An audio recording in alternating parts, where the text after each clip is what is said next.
Jonas, capítulo 1, versículo 1 e 3, de 1 ao 3, que diz assim: veio a palavra do Senhor a Jonas, filho de Amitai, dizendo: 2.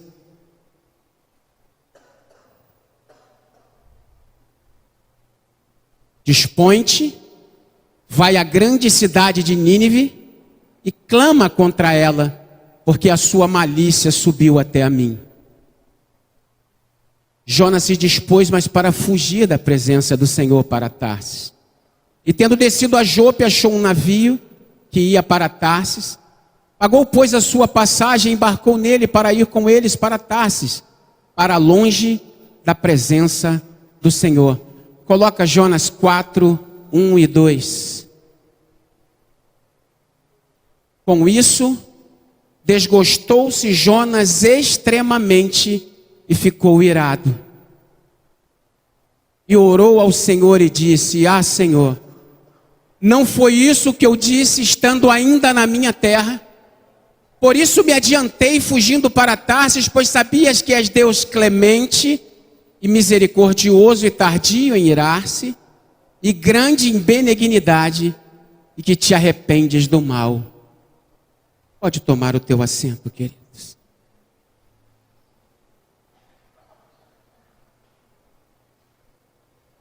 Essa introdução que o pastor Jaime fez aqui foi nada mais, nada menos do que uma injeção de tranquilidade na minha alma, para Deus sinalizando de que era essa verdadeira mensagem que Ele queria trazer para nós essa noite. Queridos, eu quero deixar de forma muito clara para você essa noite, de que nós vamos falar de um assunto, de uma palavra que Deus me deu ainda em fevereiro, quando nós íamos passar pelos 3 meses da campanha, restaurando o altar quebrado. E aí, quando se falou que teria pregadores diferentes, cria-se aquela expectativa, e Deus sinalizou algo, e eu preparei, e falei: agora vou, o dia que for chamado, o dia que for solicitado, eu estou pronto. Mas a campanha acabou e, amém, a palavra ficou dentro da Bíblia. E no decorrer desse tempo, fomos ministrados por muitas e muitas palavras, algumas falando sobre a restauração da família, do altar da família, sobre o altar da comunhão, sobre vários altares. Foi colocada a necessidade de nós estarmos restaurando esses altares. Mas a palavra que Deus tinha sinalizado para o meu coração, para mim, na minha concepção, é uma palavra que é de necessidade para nós, mas uma palavra, mais uma vez, um tanto quanto que vem confrontar. E eu falei: Senhor, mais uma vez, por que sempre isso acontece comigo? Por que não aquela palavra de que Deus vai curar, de que vai haver operação de milagres? Por que não assim? E aí no domingo pela manhã, o nosso pastor estava pregando e trazendo uma palavra, um texto, e chegou no final, ele ficou frisando aquele último versículo, onde o cego Bartimeu larga a capa, e a capa é decisão dele largar aquela capa. Jesus não tinha chamado ele com a obrigatoriedade de largar a capa, ele toma a decisão de largar. E o pastor bateu muito nessa tecla de nós termos que largar a capa. E aí, domingo pela noite, ao chegarmos, e aí, para mim, eu creio que para toda a igreja, a minha esposa falou assim: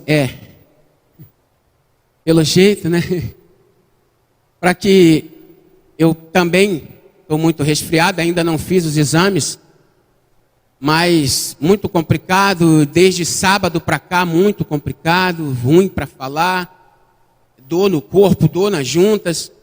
E essa manhã acordei, a garganta estava fechando. Eu falei: Senhor, não, porque essa é uma oportunidade tão rara e tão preciosa. Não, Senhor, não, a garganta não. Pode estar até o corpo doendo, mas deixa a garganta liberada, porque para mim é um prazer quando eu estou aqui.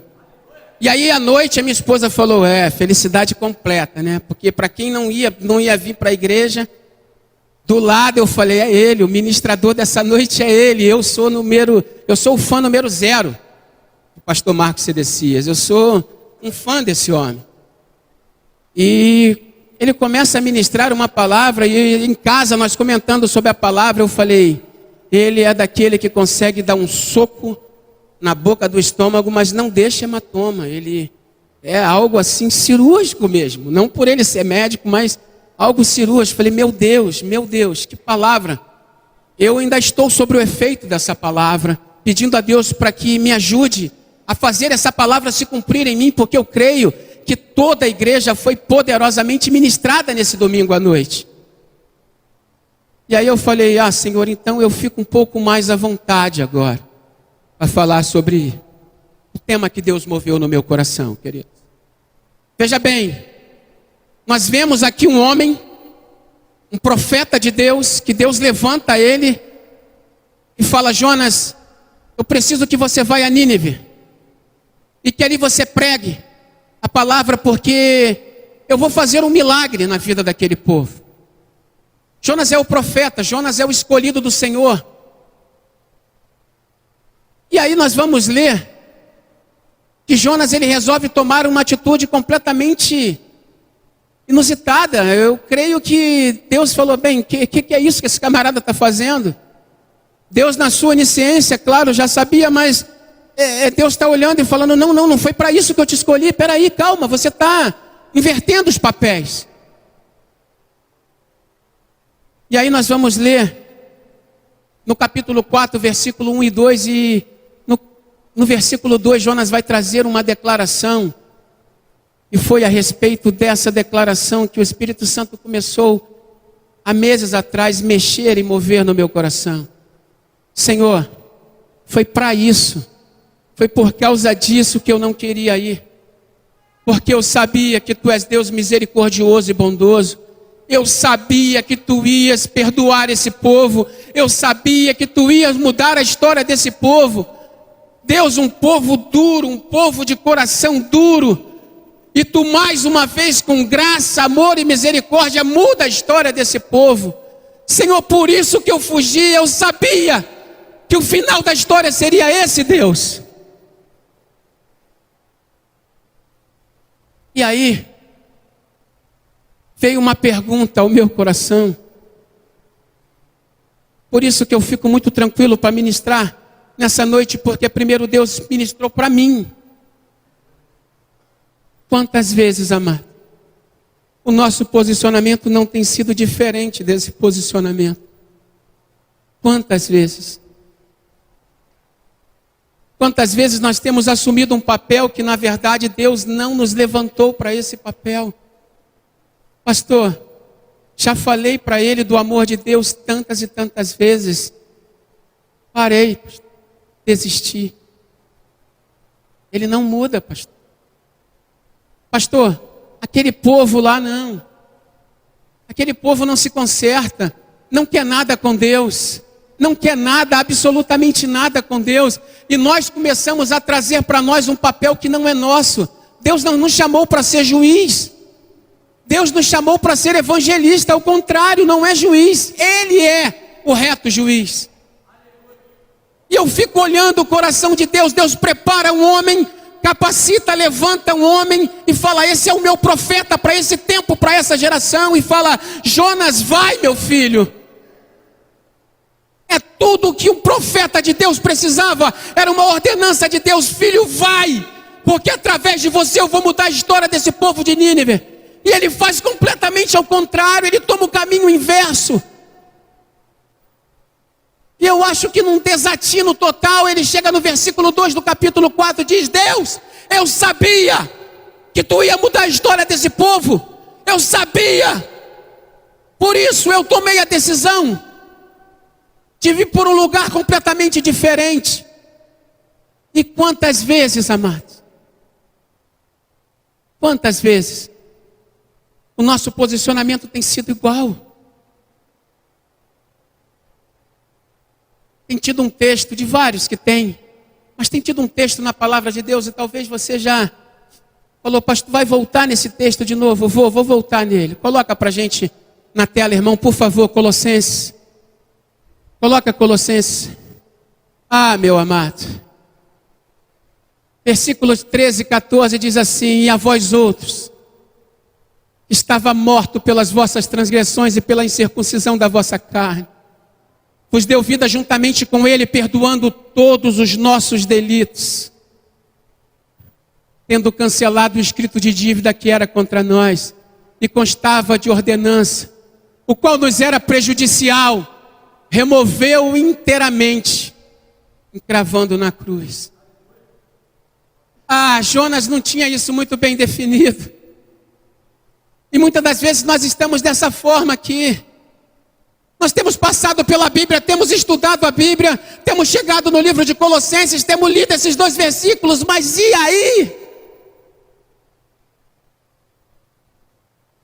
O que isso verdadeiramente tem mexido comigo, com a minha vida? Esse retrato era o nosso retrato anteriormente.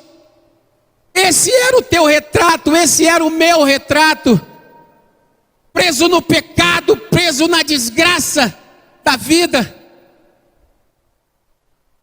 E aí ele vai e envia o seu filho e fala: filho, tem um povo lá que está perdido. Tem um povo lá que esse pecado, como Deus falou para Jonas, olha, o pecado desse povo subiu até a mim, por isso eu estou te enviando. Eu creio que Deus está falando com o Senhor Jesus: olha, filho, tem um povo lá embaixo na terra, que o pecado, que a sujeira dele já subiu, está aqui em cima.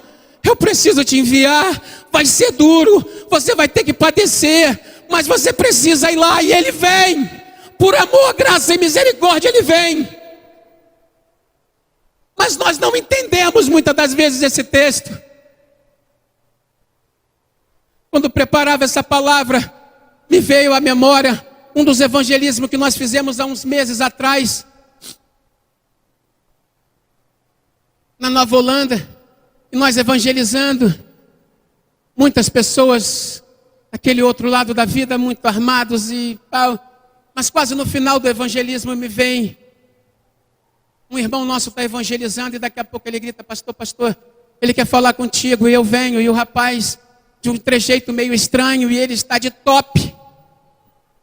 Ele está de top, saia, e ele vem e se apresenta para mim, e graças a Deus ele se apresentou pelo nome. Pastor, meu nome é Jorge. Eu falei: amém, seu nome é Jorge mesmo. Agora eu quero fazer algumas perguntas para o Senhor. Eu falei: fala, querido.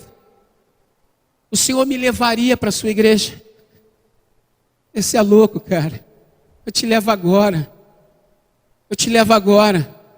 Qual que você acha que é o motivo de eu estar dentro desse lugar? Filho, eu não moro aqui. Qual o motivo de eu estar dentro desse lugar? Essa hora da manhã, eu podendo estar dormindo com a minha família. Eu estou aqui para te dizer justamente que Cristo muda a tua vida, porque mudou a minha, filho. Você quer ir desse jeito comigo para a igreja? Ele: não, pastor, eu sou homem. Eu falei: ainda bem que você sabe. Você é homem, filho. Você é homem, você é macho. Deus te criou macho. Mas se você quiser ir assim, eu te levo assim. E vou te dizer uma outra coisa, para que você não sinta-se envergonhado na igreja, você vai assistir o culto do meu lado. Ele falou: pastor, você está falando sério? Eu falei: agora, vamos comigo agora, quer ir? Ou quer em casa mudar a roupa? Ele: pastor, o senhor me busca então, 6 horas? Eu falei: te busco. Deixei o meu telefone com ele. Liga para mim, eu venho te buscar aqui, cara, eu venho de carro te buscar. Ele não ligou, ele não teve a coragem de ligar, mas eu tenho colocado ele diante de Deus, e um dia nós vamos se encontrar. Um dia, em nome de Jesus, nós vamos se encontrar. Mas veja bem, amados, às vezes nós estamos ocupando essa posição. Pastor, eu falo de Jesus e ele está no ponto ali vendendo o corpo. Eu falo de Cristo para ele, mas ele não para de beber cerveja, ele não para de xingar palavrão, tá? Mas e aí? Deus ainda não mandou você parar, queridos. Deus ainda não te deu a ordem de parar, de desistir.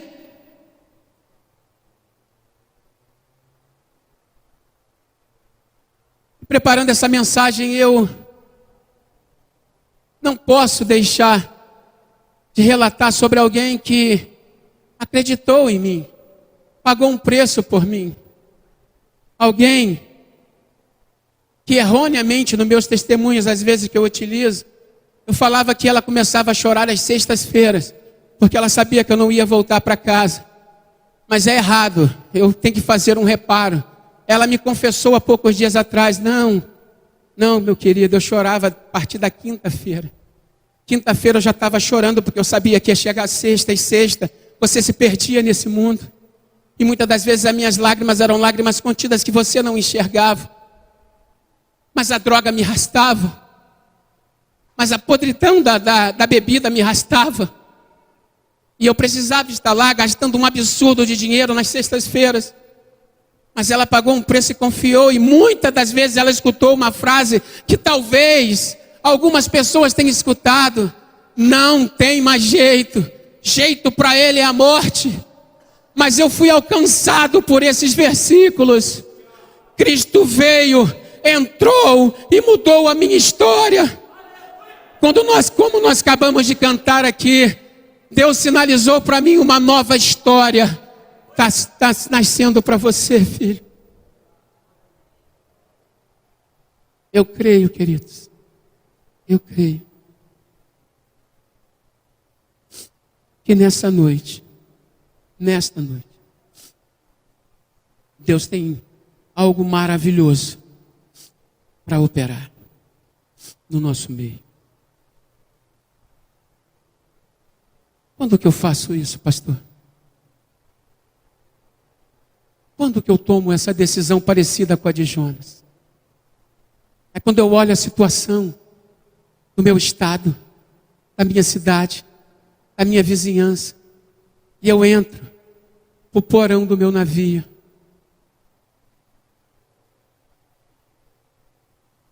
Pastor Marcos Cedecias foi muito feliz. E eu preciso confessar aqui durante essa pregação o meu pecado de domingo.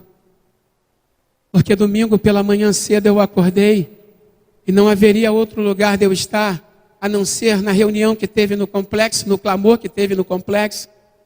Mas num desatino de memória, eu peguei o meu carro e vim um pouco mais cedo para a igreja. Eu não sou de nenhuma congregação do complexo, mas eu sou morador do complexo do Alemão. E vai-se pessoas que nem lá moram para se levantar um clamor por aquele lugar. E eu estava longe daquele lugar. E eu tive que pedir, Senhor, me perdoa. Me perdoa, Deus, porque era para mim estar lá orando e clamando por aquele lugar onde eu moro, onde eu crio minha filha. Onde eu sustento, onde tiro o meu sustento dali do complexo, porque o meu comércio é lá dentro. Mas o pastor Marcos fez uma colocação muito precisa. Enquanto a bala não pega no meu vidro, enquanto a bala perdida não alcança ninguém da minha família, eu vou entrando no meu porão do meu navio e vou tocando o barco adiante. Vai havendo perda. E nós quase chorando, há 2 semanas atrás, conversando, a minha esposa estava falando. Cláudio, a situação aqui está desesperadora. Sabe por que a gente não sofre mais com essa situação? Porque quem morreu não foi nossa família. Porque quem tomou o tiro de bala perdida não foi nossa filha. Porque nós não precisamos sepultar a nossa filha. Por isso nós vamos tocando adiante. Quando que eu tomo uma decisão como a de Jonas? Quando a situação toda está como está o Rio de Janeiro. E eu pura e simplesmente me tranco no meu porão. Pastor, está bom demais. Olha, ainda quero dizer para o Senhor, olha, está uma bênção a escola bíblica dominical, pastor. Deus tem operado maravilhosamente no meu serviço. Estou recebendo aumento, estou vendendo um absurdo. Pastor, o meu dízimo está até maior. Amém, queridos, tudo isso é muito bom. Mas também durante a preparação dessa palavra, rascunhando ela, Deus me fez ver uma coisa linda. A obra da nossa igreja, está muito linda esse lugar. Essa é a conversa que temos diariamente lá em casa. Meu Deus, cada dia que chegamos é uma novidade. O local está ficando lindo. Mas eu quero te dar uma notícia, querido, tudo isso vai ficar. Tudo isso vai ficar. O que Deus está aguardando é esse perdido que está próximo de você, clamando desesperadamente, como Bartimeu clamava: Filho de Davi, tenha compaixão de mim. Ah, se isso não mover o teu coração, amados, perde-se verdadeiramente o significado de ser igreja de Deus na terra. Se as coisas estão loucas do jeito que estão, e eu me tranco no meu porão, qual é o significado de eu me titular como homem, como mulher de Deus? Perdoa-me por essa palavra, mas essa palavra primeiro cortou aqui. Eu estou muito tranquilo para ministrar, porque ela primeiro cortou aqui, cortou desse lado, ministrou aqui, e eu tenho a certeza que pode ministrar com você também. E como eu falei, tem um exemplo muito lindo no livro de 1 Reis. Pode colocar o texto para a gente, queridos? Porque foi durante essa campanha, restaurando o altar, que Deus me fez enxergar algo lindo nesse texto. Nós vamos ler só o 21. Se você puder botar para mim o 21, o 30 e o 39. Nós não vamos ler o texto todo. Só o 21, o 30 e o 39.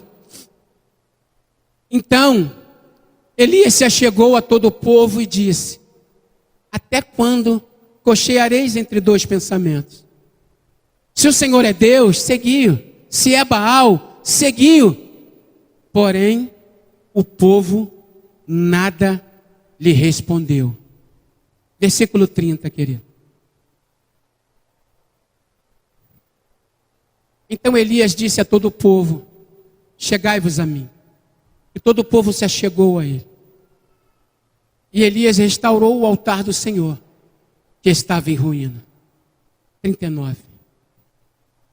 E todo o povo vendo todo o povo, caiu de rosto em terra e disse: o Senhor é Deus. O Senhor é Deus. Esse texto começa trazendo para mim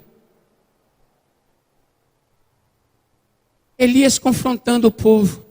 Até quando nós vamos viver entre esses dois pensamentos? Se vocês acham que Deus é o Senhor, então vamos servir a Ele. Mas se vocês acham que é Baal, fique à vontade. Eu creio que seria muito ruim Elias ouvir: então nós vamos para Baal. Seria ruim demais Elias ouvir isso.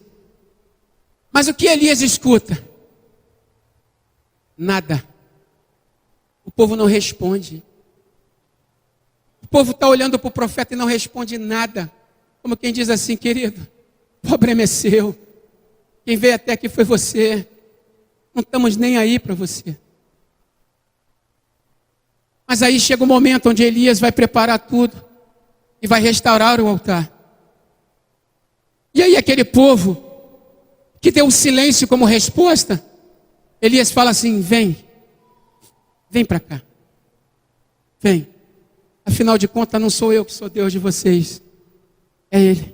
Então vem para ver o altar. E aí eles veem um milagre no altar. E o 39 vai dizer que eles glorificaram a Deus. Elias podia ter uma outra posição. Quando eu chamei vocês para uma responsabilidade, vocês me deram as costas como resposta. Agora, ver o altar restaurado, bonito, vendo o holocausto sendo queimado, não, para vocês não. Só para aqueles que confiaram, que acreditaram. Não, Elias chama: vem ver. E eles vão presenciar o milagre. Que lição linda que Elias dá para nós.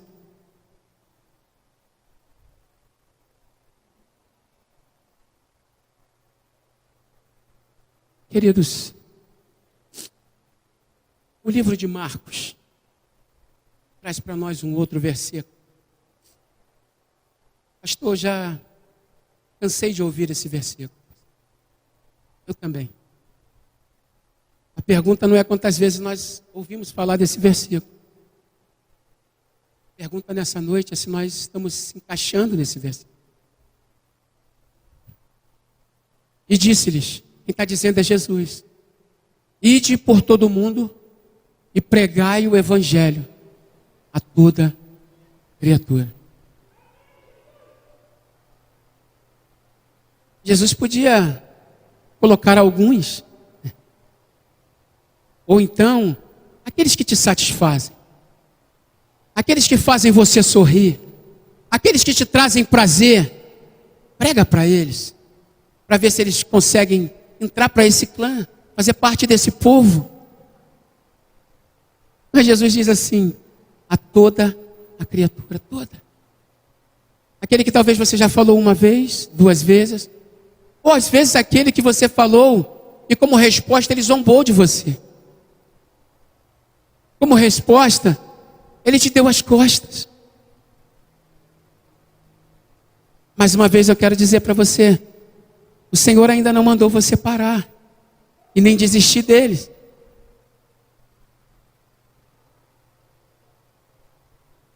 Quando eu me privo dessa ordenância que Cristo deixou para a igreja, quando eu me privo de sair, queridos, eu corro o risco de cair num versículo. Você pode colocar o próximo para nós, amados?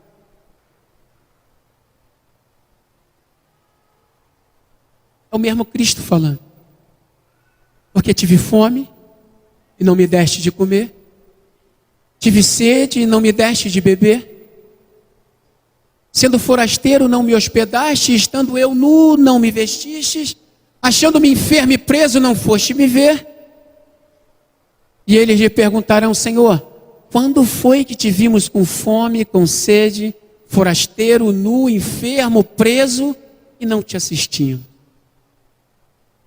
Então lhes responderá, em verdade vos digo, que sempre que o deixaste de fazer a um destes mais pequeninos, a mim os deixastes de fazer. O que você entende desses mais pequeninos? Criança, pastor? Não. Você está bem agora, né? Você está bem, tem chegado na igreja? A história mudou, o palavreado é outro, o pensamento é outro, a vida é outra, completamente diferente. Pastor, está uma paz lá no meu lar. Pastor, estou vivendo momentos assim de bênção, de prosperidade financeira. Deus tem colocado a mão, tem. Amém? Mas você um dia foi esses mais pequeninos. E por graça, amor e misericórdia, Ele te alcançou através de alguém. E agora, eu fico imaginando que Deus vem, olha para uma pessoa, e aí eu posso usar aqui o meu retrato. Onde esse camarada vai parar? O cara começa na sexta-noite, para no sábado, sabe lá Deus que hora. Numa das últimas aventuras que eu tive, que me vem à memória, porque eu ficava tão alucinado a ponto de não me lembrar de muitas coisas. Estava tão louco, que eu chamei para brigar, literalmente brigar, 2 policiais que estavam numa viatura. E a minha esposa chorando do meu lado, me arrastando, eu completamente bêbado, camisa toda rasgada, tinha acabado de me ralar numa parede, chapiscada, costa toda ensanguentada. E aí Deus vem e trata. Deus vem, coloca a sua unção, coloca a sua graça, e eu fico olhando o retrato que Deus está. Rapaz, meu Deus, valeu a pena o meu investimento, olha como é que o camarada está bonito. Ah, ele vai ser um revolucionário, um cara que vai revolucionar nessa geração. E aí Deus fala, amigão, é agora, vamos. Pastor, tá louco. Olhando meu querido amigo pastor Raimundo Bispo, Alvorada, não, Deus tá louco. Lá o negócio é quente. Aí Deus trabalha, Deus amolda, Deus. Pastor Raimundo, Alvorada para você, filho. Aí ele vai e abraça a causa. Você vê a alegria que há no coração de Deus.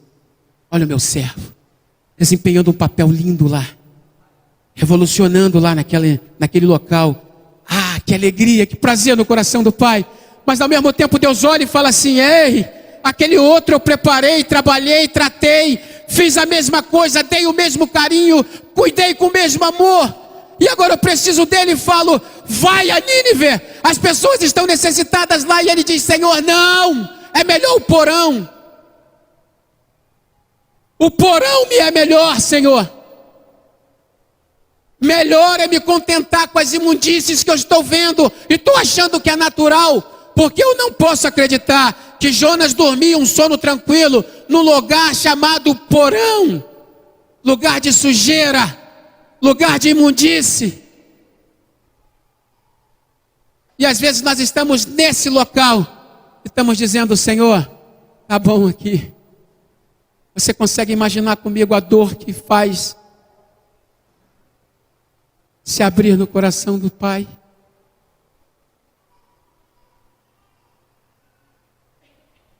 Às vezes eu incorro nesse risco. Às vezes eu estou correndo um sério risco de chegar no dia aonde o reto juiz, porque ele é juiz, e se você for no início, onde vai falar sobre esse julgamento, vai dizer que ele, o Senhor Jesus, é o reto juiz.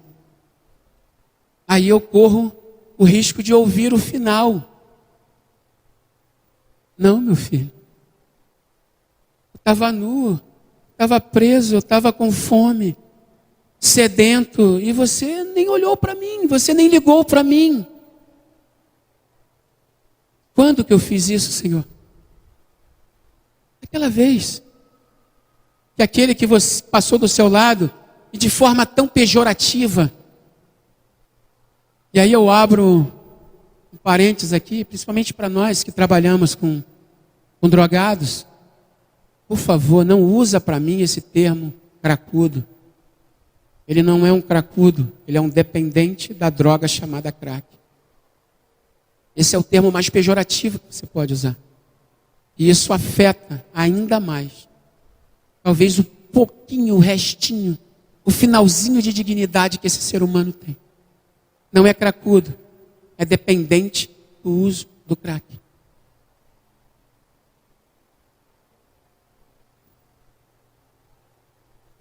Queridos, eu creio que nessa noite especial, Deus nos trouxe aqui para que nós possamos tomar decisão, decidir alguma coisa. Eu creio que Deus, quando trabalhou na nossa vida, quando nos tratou, Ele sonhava conosco um profeta. Uma profeta nessa geração, esse era o sonho dele.